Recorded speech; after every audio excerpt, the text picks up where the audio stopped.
Narito na ang mga trending na kwento sa mundo ng social media. Lalaki na nakatanggap ng instant noodles sa raffle na akala niya'y bagong computer set, kinaaliwan ng netizens. Babaeng rider na humihingi ng pasensya sa kanyang pasahero dahil sa mabagal na pagmamaneho, hinangaan ng publiko. Show cause order laban sa may-ari at driver ng Ford Ranger kaugnay ng viral road rage sa Bulacan ay nilabas na ng LTO. Lalaking nakipagsuntukan at kinuyog ng mga pulis sa loob ng isang fast food resto, viral. Snatcher sa London, sinasauli ang ninanakaw na cellphone sa may-ari kapag natuklasan na hindi ito galing sa sikat na brand. At grade 5 students sa bansa kulang sa kakayahan ng pagbabasa ayon sa pag-aaral sa Southeast Asia.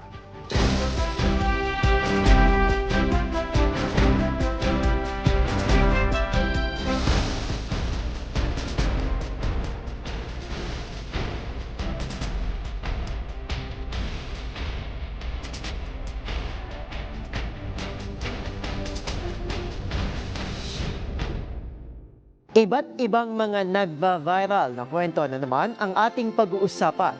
Mga trending sa social media na tiyak hindi lang nakakaaliw, kundi maring kapulutan din ng aral at kuminsan ay makabagbag damdamin din. Kasama ang buong pwersa ng DZRH TV, ito po ang TNVS. Trending and viral show na kahandang kumpletuhin ang buong kwento. Masaya, malungkot o isyong pambayan man yan, sagot na namin ang inyong tanghalian. Ito po si Arnold Herrera ng DZRH TV, una sa Pilipinas, una sa Pilipino.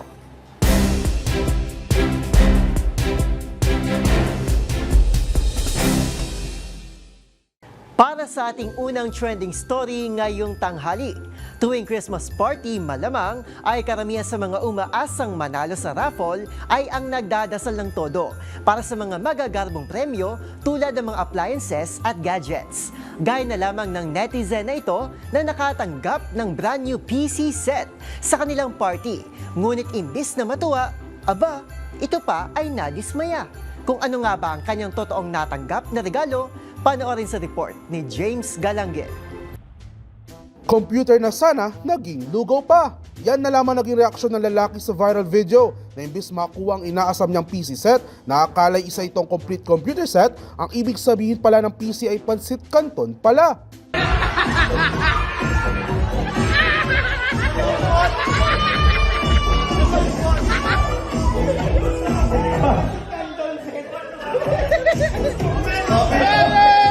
Mapapanood sa video ang tila biglang paglumbay ng lalaki na parabang imbis na swerte, abay, minalas pa.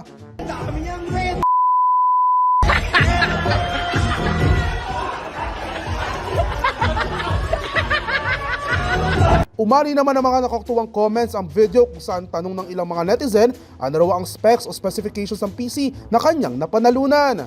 Habang pasaring naman ng iba, ito raw umanong isang halimbawa ng umano'y real-life clickbait kung saan hindi rin pala pamilyar ang lalaki sa mga gitong uri ng trend online. Samantala, humakot ang naturang video na may 2 million views at 31,000 likes sa Facebook. Para sa DZRH TV, ito si James Galange, una sa Pilipinas, una sa Pilipino.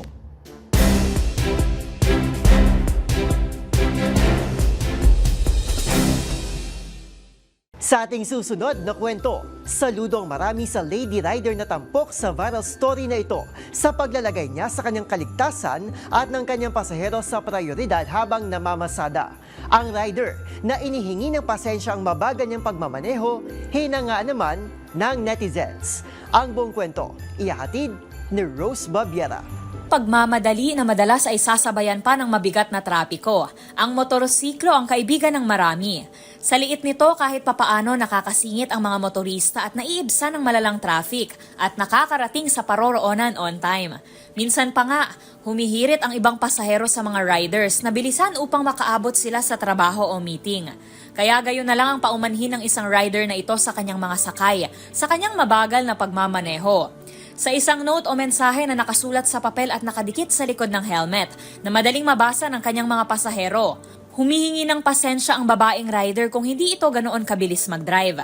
Pero wala itong kinalaman sa kanyang pagiging babae. Bagkus, aniya mayroon siyang mga anak na nag-aantay sa kanya pauwi, kaya nag-iingat ito sa pagmamaneho. Drive safe lang po ako, anya pa. Ang mga netizen, humanga naman sa Lady Rider. Ayon sa isang comment, better late than sorry. Kung ganito raw ang kanyang rider ay bibigyan niya pa ito ng tip, dagdag pa ng netizen.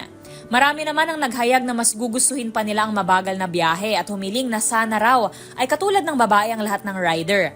Hindi iyong tila nakikipagkarerahan na parang may only life subscription.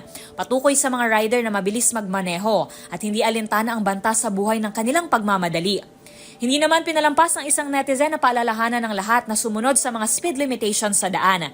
Aniya may minimum at maximum speed sa mga kalsada. Gayon din ang mga traffic rules.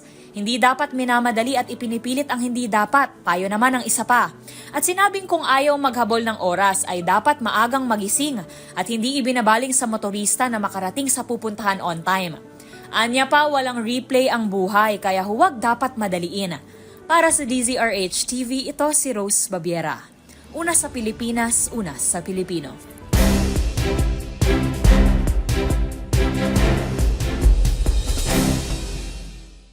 Sa ating sunod na kwento, inilabas na ng Land Transportation Office ang show cause order laban sa may-ari at driver ng Ford Ranger kaugnay ng viral road rage sa Obandos sa May, Bulacan. Sa kumalat na video online, makikitang isang sasakyang mayroong government plate na umunoy nagpakita ng agresibong pag-uugali at sinadyang ihagis ang isang bisikleta habang nasa pampublikong kalsada. Ang aksyon ng otoridad sa report ni Mili Borja. Nag-issue na ang Land Transportation Office ng show cause order laban sa nakarehistrong may-ari at driver ng isang Ford Ranger kaugnay ng viral na road rage incident sa Obando, Bulacan. Ayon sa LTO, batay sa paunang investigasyon at sa kumalat na video sa social media, makikita ang driver ng Ford Ranger na may government plate na umano'y nagpakita ng agresibong pag-uugali at sinadyang ihagis ang isang bisikleta habang nasa pampublikong kalsada sa Barangay Paliwas.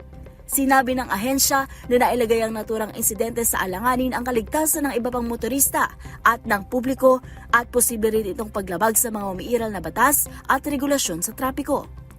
Inatasan ni LTO Chief Assistant Secretary Marcos V. Lacanilao ang may-ari at driver ng sasakyan na humarap sa Intelligence and Investigation Division ng LTO sa Central Office sa East Avenue, Quezon City sa January 5, 2026, araw ng Lunes, bandang alas 3 ng hapon. Kinakailangan din nila magsumite ng verified o sworn comment o paliwanag kung bakit hindi sila dapat managot sa mga kasong administratibo na reckless driving at improper person to operate a motor vehicle. Habang isinasagawa ang investigasyon, pansamantalang inilagay sa alarma ang nasabing Ford Ranger. Samantala, ang lisensya naman ng driver ay sinailalim sa 90-day preventive suspension at inutusang agad isuko sa LTO IID. Nagbabala sila Kanilaw ng kabigo ang humarap o magsumite ng sworn affidavit sa itinakdang petsa ay itinuturing na pagtalikod sa karapatang marinig at magpapatuloy ang ahensya sa pagdinig batay sa umiiral na ebidensya. Muling iginiit ng LTO ang mahigpit nitong paninindigan laban sa reckless at hindi maayos na asal sa kalsada at tiniyak na patuloy nitong ipatutupad ang mga batas trapiko para sa kaligtasan at kaayusan sa mga lansangan sa buong bansa. Para sa DZRH TV, ito si Mili Borja, una sa Pilipinas, una sa Pilipino.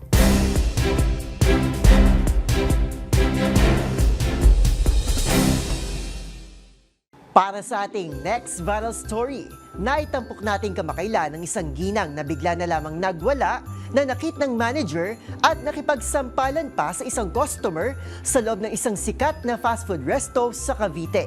Hindi pa man nakakalimutan ng issue. Isang lalaki naman ang nahulikam na nakipagsuntukan sa mga pulis sa counter din mismo ng isa pang branch ng naturang kainan. Ang buong kwento balikan sa aking report. Mang 2 linggo nang kumalat ang pag-aamok ng isang ginang sa sikat na fast food chain sa Cavite, isang lalaki naman ang navideohan na nakipagsuntukan sa mga pulis sa kapareho ring fast food.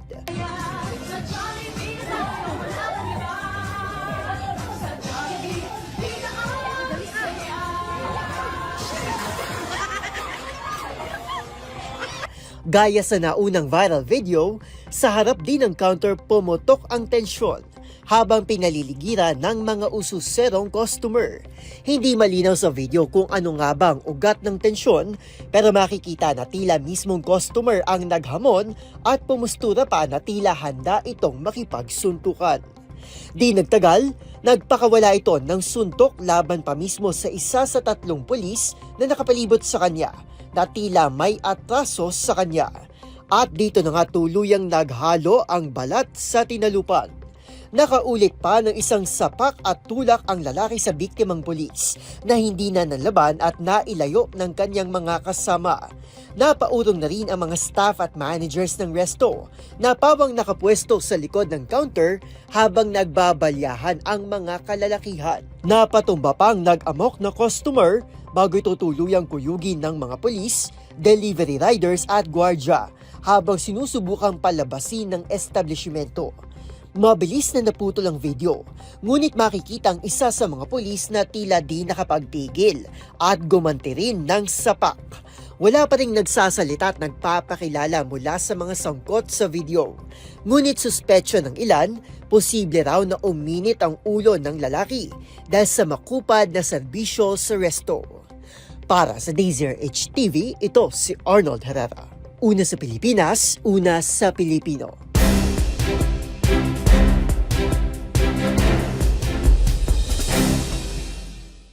Sa ating sunod na istorya, kamakailan lang, tila naging trend sa London, ang capital city ng England at United Kingdom, ang mga issue ng nakawan. Ilan kasing mga tao doon ang naka-Android na cellphone ang nanakawan, pero ibinalik din daw umano ng mga snatcher kapag nalalaman na hindi ito isang iPhone. Ang buong kwento, balikan sa report ni Rovic Manuel. Trend ang laganap sa London matapos iulat ng ilang Android users na ibinabalik ng mga kabataan ang kanilang ninakaw na telepono kapag nadiskubreng hindi ito isang iPhone.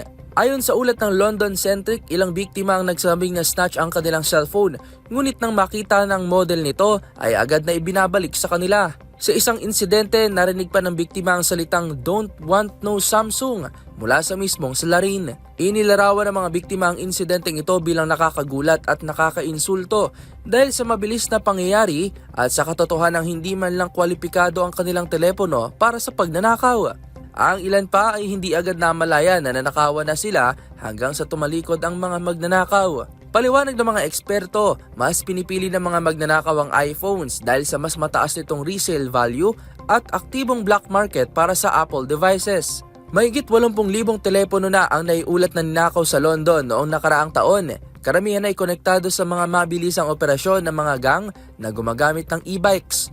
Patuloy namang pinapaalalahanan ng mga otoridad ang publiko na mas maging maingat anuman ang brand ng kanilang telepono. Para sa DZRH TV, ito si Rovic Manuel. Una sa Pilipinas, una sa Pilipino.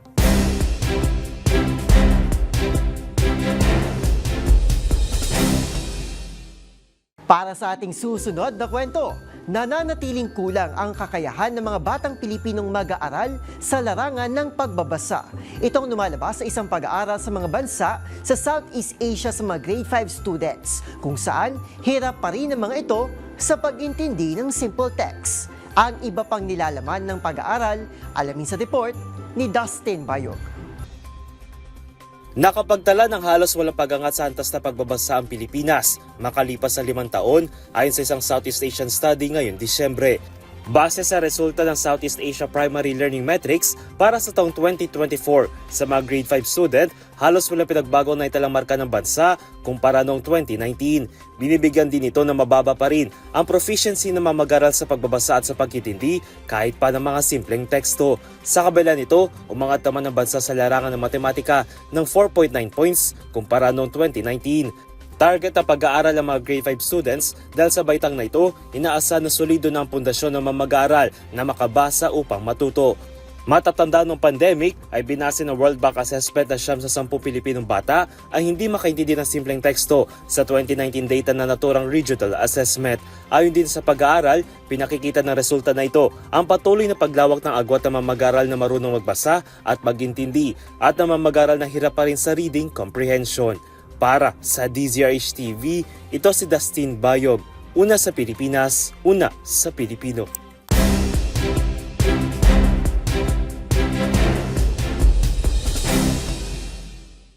At yan ang mga kwentong kinagiliwan, pinusuan, gumawa ng ingay sa social media. Kung meron din kayo mga katulad na istorya, ay i-share nyo na yan sa ating comment section o di naman kaya ay itag nyo kami sa TikTok at DZRH News. Maraming salamat po sa inyong patuloy na pagtangkilik sa ating programa ngayong bisperas ng Pasko. Magkita-kita tayo muli bukas, araw na po ng Pasko, para muling himayin, tuklasin at buuin ang mga detalye. Para kapag nakita mo ang viral video na may nag-share, ikaw na mismo ang magdaragdag ng mga impormasyong nalaman mo sa TNVS, Trending and Viral Show. Muli ito po si Arnold Herrera bumabati in advance ng Merry Christmas, una sa Pilipinas, una sa Pilipino.